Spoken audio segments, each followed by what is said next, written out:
आध्यात्म जगत से जुड़ा हुआ ही सवाल आप पूछिएगा जी। बात कराओ। हेलो श्री जी राधे कृष्ण। आपके फोटो मेरा रोज चल खुश रहिए। गुरु जी मेरा सवाल है, मैं आपके बचनों से 8 साल से जुड़ा हुआ हूँ और जुड़ने के बाद में आपके बचनों से प्रभावित होकर मैं रिसर्च करने लगा। अब रिसर्च करते करते हमने एक डिवाइस मोबाइल की बनाई थी तो वो और 8वीं तक मैं पढ़ा लिखा हूँ, लेकिन आपके बचनों से गुरु जी कुछ तो होता है, ऐसी बात नहीं, कुछ नहीं, बहुत कुछ हो गया मेरी ज़िंदगी में। तो हमने वो डीएम साहब को दिखाई थी, उन्होंने बहुत अच्छा बताया था, मीडिया में हमारा नाम भी निकाला था। तो उन्होंने हमसे कहा था बताओ कहीं कुछ कह दें, तो हमने कहा जब हमारे गुरुजी की देन से ही हमको ये सब कुछ मिला है तो इसका डिसाइड हमारे गुरुजी करेंगे। हमने उनसे कुछ नहीं, अच्छा हमने आगे भी रिसर्च करेंगे तो गुरुजी हमको अच्छा आप जो कथा कहते हैं तो हमने अपने यहाँ डेग लगा रखी है, तो हम अपने गांव में खूब जोरों से डेग बजा देते। जैसे यहाँ भी कथा यहाँ शुरू हुई तो हमारे इधर की जैसे माताएं हैं, जो लोग बूढ़े बारे नहीं आते हैं तो वहाँ भी कथा भी सुनने आते हैं, तो हमको भी ये अच्छा लगता है। लेकिन गुरुजी जो रिसर्च किए हैं तो हम तो लोग जवाब पूछते हैं कि तुम इनका क्या करोगे, तो गुरुजी आप बताइए। हम तो आपने क्या किया बताओ। हमने मोबाइल जैसे कि दुकान है या हमारा घर है, जैसे मोबाइल हमारे पास अभी है ये तो काम का है, हम आपको इसको लेके सो गए घर में तो ये हमारे किस काम का है, हमने ये रिसर्च किया था। तो हमने वो डिवाइस बनाया कि डिवाइस में ये मोबाइल लगा दो और हम अपने घर में सो जाएं, तो जैसे ही हमारे घर में कोई एंटर करेगा या बात करेगा तो ये मोबाइल सोचा चल के और हमको दूसरे मोबाइल पे कॉल करने लगेगा कि आप अपना चाहो तो बचा सकते हो। तो हमने ये जिला अधिकारी दिखा दी, उन्होंने बहुत अच्छा बताया था। और दूसरा हमने रिसर्च किया है गुरुजी हम क्या बताएं, हम कहना नहीं चाहते। हमने जो कोरोना वायरस आया था तब हम आपसे उससे पहले आए थे, हमने बहुत बड़ा प्रोजेक्ट बनाया है, इतना बड़ा कि अगर गुरुजी अगर उस प्रोजेक्ट को हम लगा लें तो कोई भी वायरस, किसी भी चीज़ की कंपनी का वायरस आपको यहाँ वो नहीं करेगा। मशीन के अंदर आदमी को जाना है और उसके बाद में जो भी उसके अंदर वायरस होगा वो मशीन जला, गोली से तो कम होता है, लेकिन हम जो यंत्र बनाएंगे उसमें जाने के बाद कोई बारिश नहीं रहेगा इंसान के अंदर। बिल्कुल सही है। तो गुरुजी आप बताइए हमको क्या। हाँ तो करो, इस पे काम करो, अच्छा है। हम आपके गुरुकुल में गुरुजी बिल्कुल बिल्कुल। हमने बड़ा आस बना, हमारी बड़ी सवाल है लोगों की कि तुम आके अब क्या करोगे, हम रोते थे, लेकिन गुरुजी आप बनाओ, ऐसी डिवाइस की जरूरत है, बनाओ और उसको समाज तक पहुंचाओ। जी जी जी जी जी ठीक जी जी जी। तो हम बिल्कुल। गुरुजी राधे राधे, आपके चरणों में कोटि कोटि नमन। गुरुजी आपका जब से मैं कथा सुन रही हूँ मुझे जीवन में बहुत परिवर्तन आया है। पूरे दिन मैं सुबह उठती हूँ 7 बजे से, आपका कथा लगा के पूरे रात भर देखते रहती हूँ। मेरा पार्लर का काम है, मैं वहाँ पे भी आपका लगा के ही रखती हूँ। जितने क्लाइंट लोग आते हैं सब आपका कथा सुनते हैं। जैसे बहुत लोग आपके बारे में अच्छा कहते हैं, 1-2 लोग हैं जो इधर और बाबा लोग उसके बारे में बोलते हैं ये तो गुरुजी मांगते हैं, मैं लड़ लेती हूँ उनसे कि मेरे बाबा जी ऐसे नहीं है। गुरुजी मैं सबको अच्छा अपना मानती हूँ, पर पता है मेरे ही सब मतलब बुराई करते कि ऐसे करती है वैसे करती है। मैं पूरे फैमिली को चाहती हूँ कि लेके चलूँ, मतलब सबके लिए मैं अच्छा सोचती हूँ, पर मेरे लिए पता नहीं सब क्यों बुरा सोचते हैं। आप सबके लिए अच्छा सोचती हैं ना, भगवान आपके लिए अच्छा मैं मेरे लिए भगवान अच्छा सोचते हैं बाबा। पता है मैं जो क्या सोच रहे हैं वो छोड़ दी मैं जो करती हूँ ना, मैं बोलती हूँ कि नहीं मेरे साथ अच्छा ही होगा, वो काम बाबा अच्छा ही होता है गुरुजी, बहुत अच्छा होता है। आपके चरणों में कोटि कोटि में मेरे बच्चे लोग का आशीर्वाद दे दीजिए। राधे राधे गुरुजी, हम आपसे बात करने के लिए बहुत दिन से परेशान थे, इसलिए जो मैंने आपको बताए हुए रास्ता पर कोशिश कर रहे हैं चलने के लिए, तो थोड़ा तो शांति बनी है मेरी ज़िंदगी में। परमात्मा से जुड़े हुए भी हैं, पहले तो माँ रानी का भक्त थे, माँ दुर्गा की पूजा करते थे, तो अब तो श्रीहरि से जुड़ गए। मेरा कहना ये है जो हम तो पोथी पाठ रखे हैं और भंडारा के लिए कब आप आज्ञा दें जो हम उसमें, जब आपका मन है, कल परसों कभी भी। परसों का अकल जमा करके परसों। बिल्कुल बिल्कुल। और एक बात महाराज जी, हम गला को मैंने भजन हम अच्छा गाते थे, तब अच्छा गाने के कारण ना मेरा ध्यान मैंने आंख बंद है और हम भजन कर रहे हैं, तो महाराज जी जो थे ना मेरे गांव में, वो हमारे सामने में वो अपना साज बाज जो होते हैं वो हमको दे दिए, लेकिन आंख बंद था, हम देख नहीं पाए। फिर हमको लगा कि कोई बगल में थे ना, ऐसे करके इशारा दिया, हमको लगा कि हम भजन गा रहे हैं, महाराज जी को डिस्टर्ब हो रहा है, तो हम भजन को विश्राम देकर वहाँ से चल दिए। जब चल दिए तो अगला पार्टी बोल रहा है कि जो महाराज जी तो दिए तो झाल मृदंग बजाने के लिए, माइक दिए थे भजन गाने के लिए, आप तो गाए ही नहीं। तो हम तो फिर रिटर्न होकर नहीं गए, क्योंकि लड़का को थोड़ा शादी में हम थोड़ा बिजी ज़्यादा थे। उस दिन से ही हमको गला में परेशानी। फिर उनके बाबा के पास गए, बाबा आप हमको दिए पर हम देखे ही नहीं, तो हमको एगो थोड़ा जड़ी टाइप को दिए थे, जो आप मुंह में लीजिए इससे ठीक हो जाएंगे। तो लिए काट का जड़ी था, लेकिन मुंह में लेने के बाद मीठा नजर आया। पर ठीक नहीं हुआ। फिर उनके पास गए तो बोले कि जो कुमारी बाछी जो होता है उनको गोत और सोहरा ये लेकर आप यूज कीजिए। हम दिल्ली तक परेशान हैं। तो फिर सोचे, परसों भी हम बात कर रहे थे तो बोले बैठ जाने के, बैठ गए। ठीक है, अब मन में ही जपो भगवान का नाम। अब क्या करें, हमको गला के बारे में कुछ आप बताइए। आप भगवान का चिंतन करिए और नाम अंदर जपिए। आप काढ़ा पिया करिए, तुलसी डालकर, अदरक डालकर इत्यादि काढ़ा का सेवन करिए, और आगे जो इच्छा है ईश्वर की वो ठीक है। एक भजन सुना गाओ जल्दी से, जब सबको मौका मिले। ठीक। जियो श्याम लाला, जियो श्याम लाला, पिले तेरी पगड़ी रंग काला। जियो श्याम लाला, जियो श्याम लाला, पिले तेरी पगड़ी रंग काला, पिले तेरी पगड़ी रंग काला। पूड़ी कचौड़ी लड्डू पुआ, हाँ जी लड्डू पुआ, जसदा जी के घर में लालन हुआ, लालन हुआ, जे लालन हुआ। जियो श्याम लाला, जियो श्याम लाला, पिले तेरी पगड़ी रंग काला, पिले तेरी पगड़ी रंग काला। चरमर पालन कियो, हाजी पालन कियो, टरमर पालन कियो, हाजी पालन कियो। नंद जी के घर में आनंद भयो, आनंद भयो, जे आनंद भयो। जियो श्याम लाला, जियो श्याम लाला, पिले तेरी पगड़ी रंग काला, पिले तेरी पगड़ी रंग काला, पिले तेरी पगड़ी रंग काला। एक बार में गुरुदेव के चरणों में कोटि कोटि नमन। खुश रहिए। गुरुजी राधे राधे। प्रणाम गुरुजी। जी गुरुजी, हम उन्नाव से हैं, उत्तर प्रदेश से। हमारा नाम दिनेश कुमार अवस्थी है और हम मुंबई में जॉब करते हैं। इस टाइम प्रेजेंट टाइम हमारा कैंसर का इलाज चल रहा है और हमारे शादी को 21 साल हो गए हैं। जैसे आप अपनी कथा में बताते हैं, 4 साल से हम आपकी भागवत सुन रहे हैं और हमारी सास आपको मतलब बहुत ही मानती है। चाहे कोई भी काम हो वो आपकी कथा जरूर सुनेंगी, लेकिन पता नहीं वो क्या कथा में सुनती हैं। उन्होंने छोटी वाली बिटिया की शादी की तो उस पर तलाक लेके बिठा लिया। 9 साल हो गए, उनको कहीं लड़का नहीं मिला और आज हमारे शादी का 21वां साल चल रहा है। तो सिर्फ इतनी बात पे उन्होंने बिटिया को बिठा लिया कि बच्चों ने कहा ये देखो हमारी बिटिया है। बच्चों ने कहा कि पापा मम्मी आपका फोन नहीं उठाते हैं, किसी का आता है तो उनका उठाती हैं। आज हम बहुत हमने सोचा कि यहाँ ना है, क्योंकि पूरा देखेगा देखे तो अच्छा ही है। हम तो कहते हैं मोदी जी, सबसे पहले मोदी जी देखे, वो ये देखे कि एक कुंवारी लड़की अगर किसी के साथ चले जाए वो अलग चीज है, लेकिन अगर एक शादीशुदा औरत जाती है, पहले एक बात तो मायके में है, लेकिन जवान में चर्चा है कि वो भग गई है। आदमी इसलिए सोचता है कि ये बिटिया है, ये भैया है और 2 बेटे 1 बेटी है हमारे पास। तो मोदी जी आपकी पत्नी हाँ मायके चली गई। हाँ, और उन्होंने हमारे ऊपर दहेज प्रथा और गुजारा भत्ता का और मुकदमा। आपकी बेटी कितनी उम्र की है ये? बेटिया हमारी 16 साल की है और इन्होंने हाई स्कूल में 86% इनके नंबर आए हैं, जबकि इनकी ना एक कोचिंग लगी तो है। वो अपनी बेटी से या बेटे से बात नहीं करते? नहीं बात करते, कहते हैं हमको पापा के साथ नहीं रहना, तुम लोगों के साथ रहना। वो भी 1.5 साल से मुकदमा चल रहा है। उनको किसी ने सुझाव दिया कि तुमको क्यों नहीं रहना बच्चों के साथ? राधे राधे महाराज जी। राधे राधे। महाराज जी पता नहीं उनको बहुत अच्छी थी पहले, पता नहीं उनको हो क्या गया। मतलब हम लोगों की जिंदगी बहुत ज्यादा अच्छी थी। पापा मुंबई में जॉब करते थे, हम लोग पढ़ाई करते थे मम्मी के साथ। नाना आए वो 1.5 साल पहले वहाँ के ले गए थे, बोलते थे कि इनकी मम्मी की तबीयत खराब है, 1 रात के लिए मोनी को भेज दो, बस चले गए। उसके बाद क्या बच्चे हम लेके आए थे अपने साथ, ये तो छूत है, हम तो नटों की फैमिली से मतलब चले गए बाहर, अब नहीं रहना इनके साथ, डिवोर्स चाहिए। तो आपकी माँ ने आप लोगों से फिर बात नहीं की दोबारा? कभी नहीं करी। तो आप लोगों ने बात करने की कोशिश की? कभी घर गए? कोर्ट में मिली भी थी तो अगर बोलो भी कुछ तो हाथ छुड़ा देती है ऐसे। क्यों? पता नहीं, वो बोलती ही नहीं है कुछ। तो फिर कहाँ है माँ? कहाँ उनका? नानी के घर। नानी के घर पे है। वो अभी सुन भी रही होंगी, वो आपकी कथा भागवत मतलब एक भी मिस नहीं करती। हम लोग मतलब पहले फैन कहते थे उनके, इतना सब कुछ अच्छा चल रहा था, पता नहीं क्या हो गया। कब से हो गया? कितने साल हो गए? ये 20 अप्रैल 2023 से। तो इधर हमारा जो है दोबारा आपकी बार ऑपरेशन है।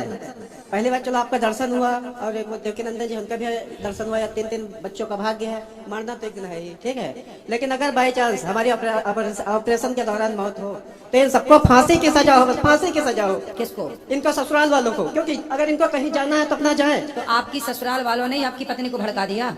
साली ने बेटी से बात साली ने करो। तो आपकी मौसी, वो मम्मी मतलब हम लोगों से बहुत प्यार करती है, लेकिन मौसी के आगे किसी की नहीं सुनती है। तो आपकी मौसी कुंवारी है कि शादी हो गई उनकी? शादी हो गई थी, पर वो अपने मतलब बुआ के, अब हम उनकी शादी में 9 साल के थे, 6 साल हो गए उनकी शादी को, तो 40 दिन उनके तिलक के बचे थे। वो गले मिल रही थी पवन मामा से किचन में, वो हमने देख लिया था, तब से वो चिढ़ती बहुत दिन से। किससे गले मिल रही जी? वो अपने बुआ के ननद के लड़की थे। अच्छा, आपकी मौसी?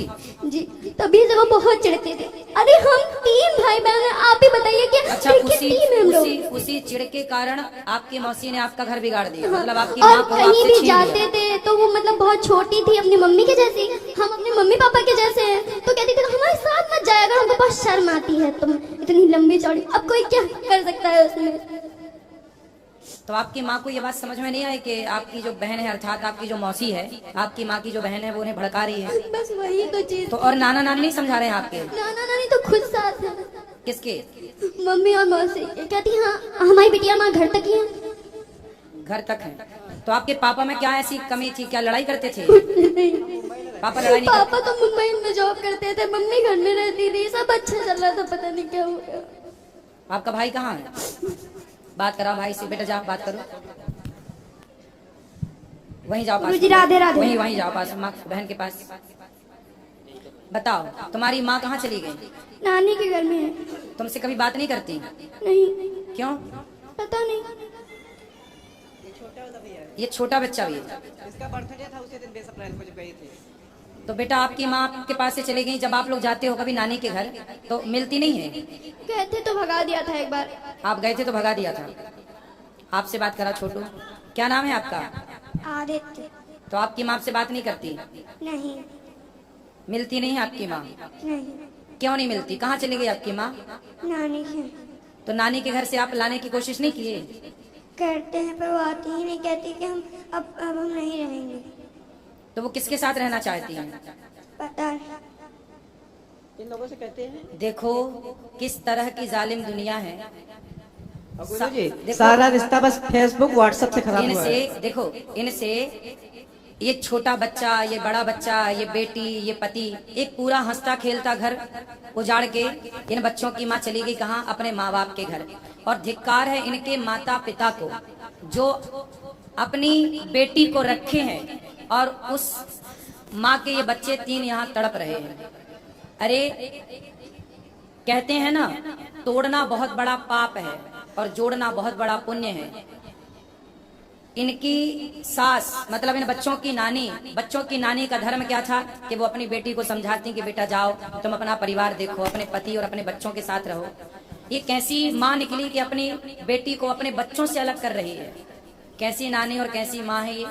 इस कलयुग में पता नहीं क्या क्या देखने को मिलेगा। एक बेटी का 9 दिन में तलाक करवा के बैठ गई है और 7 साल हो गए कहीं लड़का नहीं ढूंढ पाई है। कौन?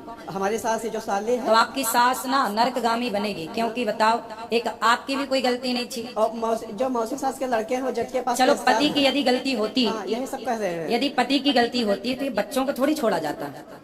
क्यों? बेटी जवान है, बच्चे छोटे हैं। छोटा बच्चा कितने साल का है? ये 9 साल का है। ये 9 साल का। परसों और 8 बताओ साल का था। कैसी माँ है कि अपनी बेटी और अपने बेटों से बात भी नहीं करती। अच्छा, आप छोटे बच्चे से बात कराओ। आपके पिताजी अच्छे हैं? हाँ और आपकी माँ? हाँ अच्छी। तो वो तो आपसे बात नहीं करती। आपके पिताजी आपको डांटते तो नहीं है? नहीं, और माँ? कभी कभी डांटते हैं। कभी कभी डांटते। तो आप पढ़ोगे नहीं तो डांटेंगे, ठीक है? लेकिन चलो बड़े बच्चे से बात कराओ। आपकी माँ का और आपके पिताजी का झगड़ा होता था? नहीं, हैं? नहीं होता था? नहीं होता। आपने कभी लड़ाई झगड़ा करते देखा? नहीं, कौन ज्यादा लड़ता था, माँ लड़ती थी कि पिताजी? कोई नहीं लड़ता था। कोई नहीं लड़ता था। कोई लड़ाई भी नहीं, कोई झगड़ा भी नहीं, फिर भी इन बच्चों की माँ चली गई। नहीं गुरुजी, जो अंदर की बातें हैं, जैसे करीब उनके 300 मोबाइल रिकॉर्डिंग हैं जो हमारे मोबाइल में रिकॉर्ड है, उसको पेन ड्राइव में करा दिया है। इन बच्चों को कह रहा है जब तुम 18 साल से ऊपर हो जाना, हमारी लाइफ रहे अंदर है, तब तुम वो देखना। क्या ये बताओ, जैसे इतने लोग हैं, क्या कोई फेसबुक से व्हाट्सएप से बात कर रहा है तो क्या हम मना भी नहीं कर सकते हैं? या हमारी मान लो 100% गलती है, इन बच्चों को बिटिया को हम सिखा देंगे, भैया को सिखा देंगे, तो इतना छोटा है। वो कह रहा तो है वो कि किससे बात करती थी? अब पंडित जी वो जो हमारी साली है वो बुआ सास के लड़के से बात करती थी, रिश्ते में उसको लड़के बच्चे मामा कहते थे। जैसे अभी आप गले मिलने को कहा तो मर्यादा में रह के बच्चे बता रहे हैं, वैसे नहीं बता सकते। सेम ही उनका ही अगर कोई घर आ रहा है, ससुराल पक्ष से आ रहा है, हमको बता दोगे मौसी के, अब जैसे साले के साथ आएगा हम तो उसको यही लड़के बच्चे तो उसको मामा ही कहेंगे। अब बिटिया कहते हैं कि लाइफ में किसी को मामा नहीं कहेंगे, मामा का रिश्ता इतना गंदा होता है। और गुरु जी आज तो हम इसलिए आए थे कि हमारा छोटा बच्चा या बड़ा बच्चा, हमारा एक तो कैंसर का इलाज ही हो रहा है, एक लोगों को आप अपने यहाँ गुरुकुल में जरूर रख लेना। ठीक है। कितनी टेंशन के किसका इलाज हो रहा है? कैंसर का। हमारा हो रहा है। आपको कैंसर है? हाँ, पहले 2013 में ऑपरेशन हुआ था और फिर इधर मतलब कुल मिलाकर आपकी पत्नी किसी और से बात करती थी? हाँ बात करते थे, लेकिन ये समझ में नहीं आ रहा अगर उनको कहीं जाना होता तो 1.5 साल हो गया चली गई होती। और सारा जेवर कम से कम 8-9 लाख का जेवर है उन्हीं के पास है। उनके 4 मामा लोग हैं, 2 मौसी लोग हैं, सब सारा जेवर आपके घर से लेके गई? हाँ, सब लोगों ने कहा है कि अगर एक बिटिया का तुमने घर बिगाड़ दिया है, अगर दिनेश की लाइफ बिगाड़ी, दिनेश के अंदर मान लो 100% गलती है, मोनी अपने बच्चों को लेके अपने सास ससुर के पास रहे और हम उनसे कहेंगे जब तक उनका बेटा 18 साल का नहीं हो रहा है इनका पूरा खर्चा वहन करें। चलो भगवान मुझसे सद्बुद्धि दे और वो अपने बच्चों के पास आए। ये तो बहुत गलत है। सुना था कि पूत कपूत हो सकता है पर माता कभी कुमाता नहीं हो सकती। पर कलयुग में देखो माता भी कुमाता दिख रही है, जो अपने बच्चों को छोड़कर, चलो पति को छोड़ दिया, हो सकता है इनकी कोई गलती उसे लगी हो, चलो ठीक है, पति को छोड़ दिया ठीक है, पर बच्चों की क्या गलती थी? छोटा वाला तो 9 साल का है, उसकी क्या गलती थी? पर वो जाता है तो भगा देती है। कलयुग में देखो पता नहीं और क्या क्या देखना भी बाकी है।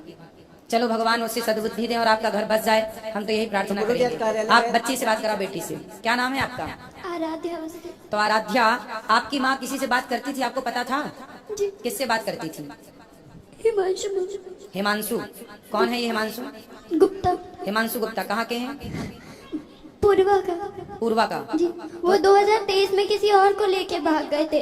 अच्छा, तो फिर और वो न्यूज पेपर में भी निकली थी, तो मतलब तभी से मम्मी एक टोना डोट का ज्यादा कराने लगी थी, बहुत गुस्सा आती थी। तो तभी आपकी माँ उस आदमी से मिली कैसे? कहाँ मिली? किस तरह से भेंट हुई? मामा के दोस्त थे। अच्छा, वो मामा के दोस्त, मतलब वो भी नानी पक्ष से ही थे सब कुछ। तो वो फिर माँ से मिलने लग गए, तो वो घर भी आते थे कभी? हाँ, हमेशा आते थे। घर आते और थे? बहुत अच्छे से बोलते थे सब, मतलब जो खाने पीने का सामान सब लेके आते थे। कभी लगा ही नहीं ऐसा कुछ हो सकता है। लेकिन जब ज्यादा वो मतलब फोन पे बहुत अजीब तरीके से बात करने लगी, हम लोगों पे ज्यादा ध्यान नहीं देती थी, खाना खाने के बुलाओ तो आती नहीं थी, तभी से जब ज्यादा लगने लगा। तो फिर जब वो घर आते थे तो आपकी माँ से मिलते थे, आप लोग उस समय घर में होते थे? कभी कभी होते थे, वरना नहीं होते थे। नहीं होते। जब होते थे तो आप देखते थे और तो और वो तो बात अलग है, लेकिन हमारे पापा मुंबई में जॉब कर रहे थे, तब भी मुंबई का एक इंसान हमारे घर आया था, हम लोग दूसरे कमरे में थे, मम्मी कुंडी बंद करके चली गई थी दूसरे कमरे में। अच्छा, देखो पंडित जी एक बार लास्ट बार देखो, सबसे बड़ी बात जानते हैं क्या है? जब आदमी चरित्रहीन हो जाता है, देखो पुरुष चरित्रहीन होता है तो कैसा होता है आप सब जानते हैं, और जब स्त्री चरित्रहीन होती है तो ऐसे होती है कि अपने बच्चों की भी वो दुश्मन हो जाती है ना? स्त्री जब अच्छी होती है तो उसे माँ कहते हैं, उसे माँ कहते हैं, वो बहुत अच्छी होती है। और जब वो भटकती है तो वो स्त्री ऐसी हो जाती है जैसी ये है। देखो इतने बड़े बड़े बच्चे हैं, लेकिन वो स्त्री किसी और के साथ रहती है, किसी और से बात करती है, किसी और से कुंडी लगा के मिलती है, और ये सब बच्चे देख रहे हैं, तो क्या प्रभाव जाएगा बच्चों में? क्या सीखेंगे बच्चे? कितना गलत प्रभाव जाता है। इसलिए कहते हैं अपनी वासनाओं को, अपनी इच्छाओं को कंट्रोल करो और अपने पति और अपनी पत्नी में खुश रहो। कहते हैं ना, दिल लगा गधी से तो परी किस काम की, दिल लगा गधे से। तो बस बात वही है। बहुत सारी स्त्रियों के केस ऐसे हैं कि जब स्त्रियां इस तरह से रास्ता भटकती हैं तो वो अपने बच्चों की, अपने पति की दुश्मन हो जाती हैं। बहुत सारी स्त्रियां तो ऐसे केस में अपने बच्चे, अपने पति को मरवा तक देती हैं अपने होने वाले यार के चक्कर में, क्योंकि प्यार अंधा होता है और ये प्यार नहीं है। इन बच्चों की माँ जो कर रही है वो प्यार नहीं है, वो केवल वासना है। उसके शरीर की अभी जो इच्छाएं हैं वो ना जाने कितने पुरुषों से पूरी होंगी। यही है सब खेल, पूरा खेल इस वासना का है। जिसने अपने अंदर की वासना को जीत लिया वही संत है, और जो नहीं जीत सका उसी का अंत है। और गुरुजी एक हम पूजा पाठ हम बहुत करते हैं, इलाज भी चल रहा है, और लेकिन एक हमारा ये थोड़ा है, हम एक झूठ बोलते हैं हर जगह। जैसे हाँ, जैसे कोई मतलब पहली बार बिटिया हमारे यहाँ 1 साल में बहुत दुबली हो गई, बहुत लोग ये नहीं भाव पड़ पाते हैं कि हम लोग बाप बिटियां हैं, तो जैसा पूछेंगे इनकी मम्मी कहाँ है, तो हम लोग बता देते हैं इनकी मम्मी 20 अप्रैल को एक्सपायर हो गई है। इसमें अब आप हमको अच्छा कहें या गलत कहें। ठीक है, अगर हम किसी से चरित्रहीन हो जाना एक्सपायर ही है। अगर किसी से बताते हैं बिटिया की मम्मी खत्म हो गई है, तो सबका मतलब एक अलग भाव होता है। और जिससे कोर्ट कचहरी बता दो तो उसको ये लगता है कि मम्मी अगर ऐसी है तो बिटिया भी वैसी होगी। जबकि एक भी कोचिंग नहीं लगाई है, 86% इनके नंबर आए हैं हाई स्कूल में। खूब बेटा पढ़ना, आप लोग पढ़ लिख के योग्य बनना। और ऐसा करें इस बीच में अगर हम खत्म हो जाएं, मुंह पे हमारे कफन पड़ा हो, तो आए तो उनको दरवाजे से भगा देना तुरंत। कौन? अगर इनकी मम्मी या कोई भी आ जाए बाद में। आप चाहते हैं कि वो ना आए? अब आपकी पत्नी आना चाहे तो आप स्वीकार करोगे? हम अगर नहीं स्वीकार करेंगे तो हमको मोदी जी स्वीकार करवाएंगे, क्योंकि अगर कोई औरत कहीं जाती है तो उसके लिए कोई कानून नहीं है ना। सही है, ये कोई कानून नहीं है। हमको यही लगता है सारे कानून स्त्रियों के पक्ष में बने हैं। डूब रहे हैं। बंधुताचार्य जी की भागवत सब लोग सुनते हो। पुरुषों के पक्ष में कोई कानून नहीं है, ये बात सत्य। देखिए स्त्रियां कानून का किस तरह और दुरुपयोग ऐसा करती आदमी हैं। हो या पुरुष हो जो और तो चरित्रहीन और हो। चरित्रहीन हो कि इन पे दहेज का केस और लगा रही है। हाँ, और दहेज का 21वां साल शादी का चल रहा है। और गुजारा भत्ता का जिसमें लिखा है कि हमारे हस्बैंड को 25,000 रुपए मिलते हैं, 10,000 रुपए हमको गुजारा भत्ता चाहिए, जिसमें वो तीनों बच्चे रखेंगे नहीं। अब 20 अप्रैल को गए थे और 1 अप्रैल को इनसे कहा था कि बिटिया तुम्हारी मम्मी कहीं भागी नहीं, चलो तुम देख के आओ चल के कोर्ट में। तो जो आमना सामना कराया जाता है उसमें कहने लगे इस आदमी के साथ हम नहीं रहेंगे, इन बच्चों के साथ रहेंगे। हमारा प्रॉपर उन्नाव में स्टेशन के पास घर है। कह रहे ना घर में रहेंगे ना ससुराल में रहेंगे, दूसरी जगह रहेंगे। बिटिया कहते हैं पापा मम्मी पे हमको भरोसा नहीं। आपको हम क्या दूसरी जगह रहेंगे। संभावना है कि आपकी पत्नी वापस आएगी आपके पास? आपको क्या लगता है? पंडित जी हम आपसे एक बात सच ये बोलेंगे, बिल्कुल सच बोलेंगे। जैसे आप यहाँ आश्रम का सब दिखाते हो, सब कुछ दिखाते हैं, ठीक है। उस औरत का 19 साल के लाइफ में सब लोग सुन रहे होंगे, हमारे रिश्तेदार भी सुन रहे होंगे। आजकल की बहुएं पैर नहीं दाबते हैं, लेकिन उनका मोनी का सिस्टम था, पैर रोज दाबती थी अम्मा का। तो ऐसा क्या हो गया, ऐसा क्या हो गया कि तुमने इतना बड़ा डिसीजन लिया? अगर तुमको कहीं जाना था चली जाती, तुम्हारी इतनी कुछ भी बेइज्जती नहीं होती, चली जाती, काम खत्म हो जाता। ऐसे बताओ वही सीता जी वाला हाल होगा। हम तुमको कैसे रखेंगे? क्या आदमी हमको कहेगा? यही कहेगा कि ना आदमी को शर्म है और ना औरत को शर्म है। बिटिया कहते हैं कि पापा अगर मम्मी नहीं आएंगी, कल हमारी शादी होगी तो आदमी हमको क्या कहेगा? कहाँ हमारी शादी होगी? शादी तो होगी, बच्चे तो अच्छे हैं, बच्चे तो अच्छे ही रहेंगे। अब बच्चे, इन बच्चों का भविष्य बहुत, अब ये समझ गए ना कि जीवन क्या है, इसलिए अब ये खूब पढ़ेंगे, योग्य बनेंगे, ये बिल्कुल रास्ता नहीं भटकेंगे, मुझे ऐसा लग रहा है। मामा ससुर और मौसा ससुर सब लोग कहते हैं कि अगर वो इनसे दूर रहेंगे तो हम लोग उनसे रिश्तेदारी तोड़ लेंगे, क्योंकि वो मौसा ससुर के लड़के जज के पास पेशकार हैं। यदि आपकी पत्नी आपके पास आती है तो आप स्वीकार करोगे कि नहीं? हाँ नाम उत्तर दो। हाँ बिल्कुल स्वीकार करेंगे। स्वीकार करने को आप तैयार हैं? ये बच्चे स्वीकार करने को, आप अपनी माँ को माँ कहने को तैयार हैं? स्वीकार करने को तैयार हैं? बात कराओ। हमारी मम्मी अब जब जैसे भी हमारे साथ रहेंगे। स्वीकार करते हैं आप? माँ को स्वीकार करेंगे, बस वो आ जाए। आ जाए बस, यही तो दिक्कत है, आ नहीं रही है। वो आ नहीं रही, पता नहीं कब उनकी अक्ल आएगी। पंडित जी आप एक बार कहना कि आप इतनी जैसे भागवत सुनते हो, तो कहते हो हमारा ये भागवत नहीं सुनते हो, हमारा आप अपमान कर रहे हो। कहते अगर नहीं वो आ सकते तो अपने बच्चों के साथ रहें। सही है, बच्चों के साथ रह ही सकते हैं। हमारे देखो इतना बड़ा बहुत लेट हो रहा है, हमको कोई चीज याद नहीं रहती। अभी हम मोबाइल भूल गए थे, तो एक लोगों ने दिया था कि देखो तुम्हारा मोबाइल रह गया है। तो अब के बाद कुछ भगवान की कृपा है, 5वीं बार हम वृंदावन आए हैं। तो आपको कैंसर का इलाज आप कर रहे हैं? हाँ मुंबई में जहाँ हम जॉब करते थे। तो क्या बोले डॉक्टर, कब तक ठीक होगा ये वो कैंसर? 17 नवंबर को बताया था ऑपरेशन के लिए। तो फिर तो अब ऑपरेशन में है क्या बच्चों को हम घर में अकेला छोड़ के जाए? आप ना ऑपरेशन तो करा रहे हैं कैंसर का, डॉक्टर क्या बोल रहे हैं, ठीक होने की संभावना है? वो कहता है कुछ कह नहीं सकते, क्योंकि कह नहीं सकते। देखो आप तो जो करा रहे हो कराओ। एक छोटा सा काम और करो, हल्दी खाते हो? हाँ हल्दी खाते हैं। कितनी? सब्जी में ही खाते हैं, वैसे सब्जी नहीं, अलग से 2 चम्मच, 2 चम्मच हल्दी फाँकना है। फाँकना में हल्दी पाउडर लेना है, खा के पानी पीना है। और हो सके तो गौमूत्र अधिक से अधिक पीजिए। आप क्या पीजिए?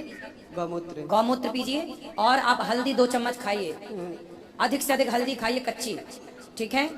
और खा के और आप पानी पीजिए। आप थोड़ा भूंज के भी खा सकते हैं, हल्के से तवे में गरम करके, गुनगुनी करके, और भूंज के भी खा सकते हैं। हल्दी ही कैंसर से लड़ती है, एंटीबायोटिक है ना हल्दी। जो दवाई चल रही है वो तो ठीक है, चलेंगी डॉक्टर की, डॉक्टर गारंटी तो लेते नहीं इस बीमारी की, तो वो करेंगे जो करेंगे, लेकिन आप अपनी तरफ से लेकिन करो। बहुत अजीब अजीब फीलिंग लगती है, क्योंकि जो गिल्टी है यहाँ भी हो गई, यहाँ भी है, ये सारी नसें टाइट, हम सही नहीं होंगे, नहीं सही होंगे बिल्कुल। हो जाएंगे, अरे नहीं भगवान सब होंगे। चाहेंगे तो सब सही हो जाएगा। सुनो, हल्दी तो खा सकते हो ना, तो हल्दी 2 चम्मच खा लिया करो, सवेरे खा के पानी पी लो, शाम को खा के पानी पी लो। और गौमूत्र तो बाजार में मिलता है, गौमूत्र लेके बढ़िया गौमूत्र 4-4 ढक्कन सवेरे शाम पी लिया करो। और गुरुजी एक बेटे को हमारे जरूर यहाँ रखिए गुरुकुल में। हाँ वो तो रख लेंगे, पर आप पहले स्वस्थ हो जाए। हम तो ये चाहेंगे कि आप कैंसर से मुक्त हो जाए। भगवान आपको, पत्नी चली गई ये दुख तो है ही है, दूसरा दुख ये है कि कैंसर है। देखिए आदमी कहते हैं धीरज धर्म मित्र अरुणारी। अच्छा आपकी पत्नी को पता है कि आपको कैंसर है? हाँ। तो पत्नी के जाने के पहले से कैंसर था? के बाद में हाँ, होगा? पहले से ही है। पहले से था। चौपाई है धीरज धर्म मित्र अरुणारी आपतकाल परखिए चारी। धीरज मतलब धैर्य, धर्म मतलब धर्म, मित्र मतलब दोस्त मित्र, नारी मतलब पत्नी। इन चारों की परीक्षा विपत्ति के समय में होती है। जब हम अच्छे होते हैं, पैसा होता है, सब अच्छा, तब सब लोग साथ देते हैं। लेकिन जब समय बिगड़ता है, उस समय जो साथ दे, उनमें एक पत्नी भी होती है। यदि उस समय वो पत्नी साथ दे तो वो पत्नी ही पतिव्रता मानी जाती है। अब पति को देखो कैंसर है, पहला, बच्चे छोटे हैं, तीसरा वो खुद छोड़ के चली गई किसी और के चक्कर में। ये बड़ी विडंबना है। बेचारा पति करे तो करे क्या। और कानून सारे स्त्रियों के पक्ष में है, थोड़ा बहुत तो पुरुषों के पक्ष में हो। वरना याद रखना, एक सर्वे बोल रहा हूं मैं, एक सर्वे बता दूं, अभी ये अखबार में और न्यूज में खूब चल रहा सर्वे। आने वाले समय में स्त्रियां ही स्त्रियां होंगी, पुरुष नहीं होगा। पता है आपको? स्त्रियां ही स्त्रियां होंगी, पुरुष नहीं होगा। स्त्रियों के अत्याचार से पुरुष का सफाया हो चुका होगा, पुरुषों का। जो आप सब लोग बेटे के लिए रोती हो ना, ये इसकी माँ भी तो इनकी माँ भी तो रोई होगी इनके लिए, लेकिन इन्हें भी परेशान करने वाला कौन है? इनकी स्त्री। और एक सर्वे बोल रहा हूं कि इस आने वाले समय में लड़कियां ही पैदा होंगी सबसे ज्यादा। लड़के पैदा होने आने वाले सैकड़ों सालों के बाद का इस सर्वे बोल रहा हूँ, काफी लंबा टाइम लगेगा। लेकिन पुरुष कम पैदा होंगे, स्त्रियां ज्यादा पैदा होंगी। इसके कुछ और कारण हैं, शारीरिक कारण हैं। शारीरिक संरचना ऐसी बन रही है अब पुरुषों के अंदर, जिस तत्व से स्त्रियां बनती हैं वो तो है, पर जिससे पुरुष का निर्माण होता है, धीरे धीरे पूरे विश्व का एक सर्वे आया है कि वो चीज घटती चली जा रही है। जो पुरुषों के अंदर वो क्षमता है, वो अलग विषय है, विस्तार से मैं आपको अभी नहीं बता सकता। लेकिन बस ऐसा सर, लास्ट बार एक बात और कहेंगे जी। कि आपके यूट्यूब पर इतने लोग जुड़े हैं, बहुत लोग देखते हैं, हमको लगता है आप चिंता ना करिए, आपका ये दर्द पूरा देश देखेगा और मोदी जी भी देखेंगे, योगी जी भी देख रहे होंगे। हमको मोदी जी योगी जी से एक बात यह पूछनी है कि एक कुंवारी लड़की चली जाए किसी के साथ अलग चीज है, लेकिन एक शादीशुदा औरत 3-3 बच्चों को अगर छोड़ के जाएगी तो ये बच्चे आतंकवादी नहीं बन जाएंगे? कल को तुम कहते हो आतंकवाद सफा कर देंगे, कभी भी नहीं सफा कर दोगे। और मोदी जी योगी जी, अगर आपकी एक औलाद होती, बेटी होती, तो आपको औलाद का दर्द पता होता, आप कभी भी नहीं पता कर पाओगे। नहीं, इसमें देखिए योगी मोदी जी की गलती नहीं है, ये तो कानून पहले से बना है। उनमें उनकी क्या गलती है? कानून उन्होंने तो बनाया नहीं, संविधान तो उन्होंने लिखा नहीं है ना। इसलिए वो तो जो संविधान है उसके अकॉर्डिंग वो खुद चल रहे हैं, फॉलो कर रहे हैं उसे, इसलिए उनकी गलती नहीं है। हम किसी की गलती क्यों कहें? गलती देखो, बस आप अपनी जगह सही है, ये बात उनको बस यह है कि हम महिला, हमारी हर जगह सुनाई होगी, तो बिटिया कहती कि पापा हम क्या महिला नहीं, हमारी क्या नहीं सुनाई होगी। सही है, आपका ही पक्ष सही है। और देखिए कानून ना 26 जनवरी 1950 में लागू हो गया था हमारे देश गुरु में। जी, अब हम न बात करिए, वहाँ पूरा शरीर कांप रहा है। चलो आप राधे राधे।